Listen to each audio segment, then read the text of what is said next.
South ఇండియాలోనే అతి తక్కువ ధరలకి రత్నాలను అందించే ఏకైక సంస్థ 6JVR. బంగ్లాదేశ్ ప్రభుత్వానికి ప్రధాన సలహాదారుగా వచ్చిన తర్వాత మహమ్మద్ యూనస్ వరుస పెట్టి తనదైన శైలిలో మార్పులు చేర్పులకు శ్రీకారం చుడుతున్నారు. అదే క్రమంలో బంగ్లాదేశ్ చరిత్రని మార్చేటువంటి ప్రయత్నం, బంగ్లాదేశ్ స్వాతంత్ర పోరాటాన్ని కనుమరుగు చేసేటువంటి ఎత్తుగడ, బంగ్లా బంధుగా పిలిచేటువంటి షేక్ ముజిబుర్ రెహమాన్ ముద్రని దేశం నుంచి చెరిపేసేటువంటి ప్రయత్నం చురుగ్గా సాగుతుంది. బంగ్లాదేశ్లో ఉపయోగించేటువంటి కరెన్సీకి సంబంధించి బంగ్లా బంధుగా పిలిచేటువంటి షేక్ ముజిబుర్ రెహమాన్ ఫోటో తీసేసి కొత్త కరెన్సీని జూన్ 1వ తేదీ నుంచి బంగ్లాదేశ్ ప్రభుత్వం ప్రవేశపెట్టింది. బంగ్లాదేశ్ బ్యాంక్ అంటే మన రిజర్వ్ బ్యాంక్ లాగా అక్కడ మానిటరీ సిస్టమ్ని అంతా కూడా మేనేజ్ చేసేటువంటి బ్యాంక్ కొత్త కరెన్సీ నోట్స్ రిలీజ్ చేసింది.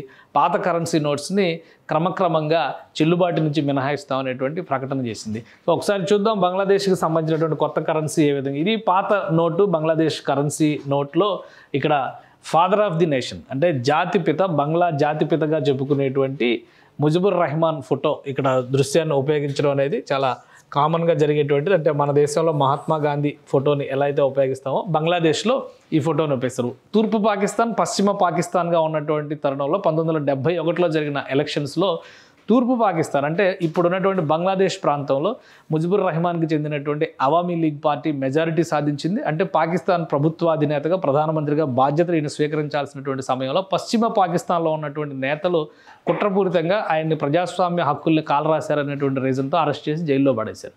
అక్కడి నుంచి బంగ్లా స్వాతంత్ర పోరాటం అనేది మొదలైంది. ముక్తిబాహిని పేరిట జరిగినటువంటి ఈ ఉద్యమం బంగ్లా కాందిశీకుల సమస్య వచ్చి భారతదేశం నెత్తి మీద కూర్చున్న తరుణంలో అప్పటి ప్రధానమంత్రి ఇందిరాగాంధీ బంగ్లా విముక్తి పోరాటానికి బహిరంగ మద్దతు ప్రకటించింది.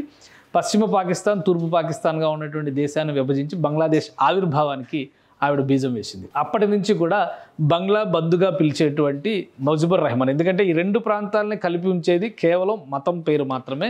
కానీ తూర్పు బంగ్లాదేశ్లో అంటే తూర్పు పాకిస్తాన్లో ఉన్నటువంటి ముస్లిమ్స్ అందరూ కూడా బంగ్లా మాతృభాష, బెంగాలీ మాతృభాష, అలానే సంస్కృతి సంప్రదాయాల విషయంలో కూడా హిందువులతో మమేకమై సాగేటువంటి జీవన విధానం ఉండేది. కానీ పశ్చిమ పాకిస్తాన్లో వాళ్ళ మాతృభాష అంతా కూడా ఉర్దూ ఉండేది.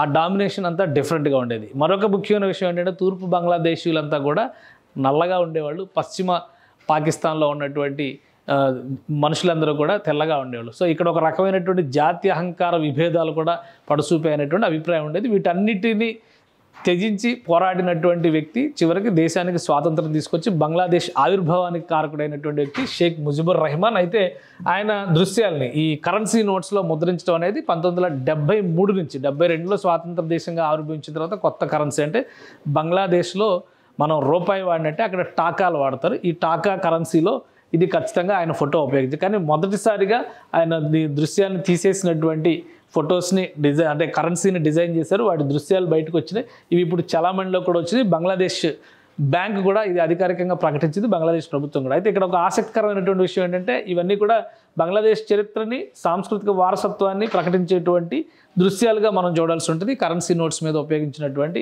ఈ ఇమేజెస్ అన్ని. కానీ ఈ ఇమేజెస్లో ఎవరు ఊహించని విధంగా హిందూ బౌద్ధ ఆలయాలకు సంబంధించినటువంటి ప్రత్యేకలు అంటే చారిత్రక ప్రాంతాలుగా బంగ్లాదేశ్లో గుర్తింపు పొందినటువంటి హిందూ బౌద్ధ ఆరామాలకు సంబంధించినటువంటి ఇమేజెస్ని ఉపయోగించడం కూడా ఇప్పుడు ఆసక్తికరంగా మారింది, ఒక చర్చనీయాంశంగా కూడా మారింది అనేటువంటి విషయాన్ని మనం అర్థం చేసుకోవాల్సి ఉంటుంది. సో ఇవన్నీ కూడా కరెన్సీ నోట్స్ 100 రూపాయలు, 100 టాకాలు, 200 టాకాలు ఇలా మార్చుకుంటూ వచ్చారు. 500 టాకాలు. దీనికి సంబంధించినటువంటి ఇది ఫ్రంట్ బ్యాక్, ఇది కూడా ఫ్రంట్ బ్యాక్ 200 నోట్స్కి సంబంధించి, ఇది 100 రూపాయల నోటుకి సంబంధించినటువంటి ఫ్రంట్ బ్యాక్. ఇంకా చిన్న డినామినేషన్స్లో కూడా అన్ని మార్పులు చేశారు. 10 రూపాయలు, 5 రూపాయలు, 2 రూపాయలు వీటికి సంబంధించిన ఫ్రంట్ బ్యాక్ ఇమేజెస్. ఇప్పుడు దీనిపైన సోషల్ మీడియాలో పెద్ద ఎత్తున చర్చ జరుగుతుంది. ఎవరు ఊహించిన for first time ever Hindu temple and Buddhist temple in currency of Bangladesh. Change is welcoming but will be interesting to see how long they can keep it up. So best of luck అని కొంతమంది పోస్టులు చేశారు. ఇవన్నీ కూడా హిందూ ఆలయాలకు సంబంధించి, బౌద్ధారామాలకు సంబంధించినటువంటి ఇమేజెస్ని వీటిలో ఉపయోగించారు. సో మొత్తం ఇప్పుడు ఇవంతా కూడా బంగ్లాదేశ్ అంతా ఈ ముజిబుర్ రెహమాన్ ఫోటో లేనటువంటి ఈ కరెన్సీనే బంగ్లాదేశ్లో ఇప్పుడు సర్క్యులేషన్లోకి వచ్చింది. మొత్తం మీడియాలంతా కూడా ఇదే డిస్కషన్ పెద్ద ఎత్తున నడుస్తుంది. బంగ్లాదేశ్ విముక్తి పోరాటానికి సంబంధించి ఉపయోగించినటువంటి దృశ్యం ఇది. ఎక్కడ కూడా ముజిబుర్ రెహమాన్ ఇమేజ్ లేకుండా చేయడానికి ప్రధానమైనటువంటి కారణం ఏంటంటే బంగ్లాదేశ్ విముక్తి విషయంలో అవామీ లీగ్ చేసినటువంటి పోరాటం ఖచ్చితంగా సువర్ణాక్షరాలతో లిఖించదగినటువంటి పోరాటం. అయితే అదే ముజిబుర్ రెహమాన్ వారసురాలిగా షేక్ హసీనా మొన్నటి వరకు ప్రధానమంత్రిగా బంగ్లాదేశ్కు ఉన్నారు. హసీనాని లేకుండా చేయడమే లక్ష్యంగా ఆమె ప్రత్యర్థులు, రాజకీయ ప్రత్యర్థులు కుట్రలు పన్నారు. ఆ క్రమంలోనే ఆమె భారతదేశంలో శరణుజొచ్చినటువంటి పరిస్థితి. ఇప్పుడు ఈ సంవత్సరాంతానికి బంగ్లాదేశ్లో ఎన్నికలు నిర్వహించేటువంటి ప్రణాళిక అమలు చేస్తున్నారు టెంపరీ గవర్నమెంట్కి అడ్వైజర్గా ఉన్నటువంటి మహమ్మద్ యూనస్. ఈ క్రమంలోనే 2 కీలకమైన డెవలప్మెంట్స్ జరిగాయి. ఒకటి, షేక్ హసీనా వెళ్ళిపోయిన తర్వాత అవామీ లీగ్ మీద నిషేధం విధించారు. అదే క్రమంలో ముజిబుర్ రెహమాన్ విగ్రహాలను ధ్వంసం చేశారు. ముజిబుర్ రెహమాన్ చరిత్రే కనబడకుండా చేసేటువంటి ప్రయత్నం ఒకటి ఇప్పుడు జరుగుతుంది. దీనికి ప్రతీకారంగా మరొక చర్య జరిగింది. అది ఏంటంటే గతంలో ఎప్పుడూ ఊహించని విధంగా రాజకీయ ప్రత్యర్థులందరికీ కూడా జమాతే ఇస్లామీ బంగ్లాదేశ్ శాఖ 1973 నుంచి నిషేధాన్ని ఎదుర్కొంటుంది. సో దాని చీఫ్ని నిన్నగాక మొన్న క్షమాభిక్ష పెట్టి సుప్రీంకోర్టు విడిచిపెట్టినటువంటి పరిస్థితి. ఇప్పుడు ఆ పార్టీ మీద ఉన్నటువంటి నిషేధాన్ని కూడా సుప్రీంకోర్టు కొట్టేసింది. అంటే బంగ్లా విముక్తి పోరాటాన్ని వ్యతిరేకిస్తూ పశ్చిమ పాకిస్తాన్కి అనుకూలంగా అప్పుడు జమాతే ఇస్లామీ పోరాటం చేసింది. ఇప్పుడు జమాతే ఇస్లామీ స్వతంత్ర బంగ్లాదేశ్లో రాజకీయ పోరాటం చేయడానికి సన్నద్ధమవుతుంది. మొత్తం మీద ఈ 80 ఏళ్ళ దాదాపు 50 ఏళ్ల ప్రస్థానంలో పూర్తిగా బంగ్లాదేశ్ చరిత్రని, బంగ్లాదేశ్ స్వాతంత్ర పోరాట చరిత్రని రీరైట్ చేసేటువంటి ప్రయత్నం జరుగుతుంది. కరెన్సీ నోట్స్ నుంచి అది మొదలైంది. ఎంతకాలం ఈ యుద్ధం జరుగుతుంది, అలానే ఎన్నికల్లో ఎవరు గెలుస్తారు, షేక్ హసీనా కుటుంబాన్ని పూర్తిగా బంగ్లాదేశ్కి దూరం చేసేటువంటి ఎత్తుగడలో ప్రత్యర్థులు ఎంతవరకు విజయం సాధిస్తారనేది కాలం చెప్పాల్సినటువంటి అంశం.